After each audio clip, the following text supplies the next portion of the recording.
Engineering പ്രവേശന പരീക്ഷ അതായത് കിം പരീക്ഷയുമായി ബന്ധപ്പെട്ട് വിദഗ്ധ സമിതിയുടെ ഉപദേശങ്ങളെ പോലും മറികടന്നുകൊണ്ട് വളഞ്ഞ വഴി സ്വീകരിച്ച സർക്കാർ ഇപ്പോൾ പ്രതിക്കൂട്ടിലായിരിക്കുകയാണ്. ഇത് സംബന്ധിച്ച് ഇന്നലെ മാധ്യമങ്ങൾ നമ്മുടെ ഉന്നത വിദ്യാഭ്യാസ മന്ത്രി ആർ ബിന്ദുവിനോട് അഭിപ്രായം ചോദിച്ചിരുന്നു. അവർക്ക് ഉത്തരമില്ല. അവർ പൊട്ടിത്തെറിക്കുകയാണ് ചെയ്തത്. കാരണം നിങ്ങൾ കോടതിയല്ലല്ലോ, ഞാൻ നിങ്ങളോട് ഉത്തരം പറയേണ്ട കാര്യമില്ലല്ലോ എന്നൊക്കെയാണ് പറയുന്നത്. പക്ഷേ ഇന്ന് ബിന്ദുവിൻ്റെ വിശദീകരണം ഒരാൾക്കും ദഹിക്കാത്ത തരത്തിലുള്ള ഒരു വിശദീകരണമാണ്. അവർ പറയുന്നത് സർക്കാരിന് പിഴവ് പറ്റിയിട്ടേ ഇല്ല എന്നൊക്കെയാണ് അവർ പറയുന്നത്. ഇതൊക്കെ മാധ്യമങ്ങളും മറ്റും കെട്ടിച്ചമയ്ക്കുന്നതാണ് എന്നൊക്കെയാണ് ഇപ്പോഴും ആർ ബിന്ദു പറയുന്നത്.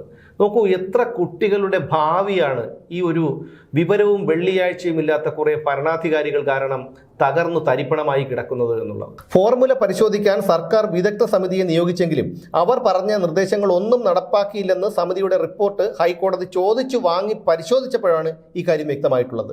സമിതി നിർദ്ദേശിക്കുക പോലും ചെയ്തിട്ടില്ലാത്ത മാറ്റങ്ങളാണ് നടപ്പിലാക്കിയതെന്ന വിവരവും അപ്പോഴാണ് പുറത്തു വരുന്നത്.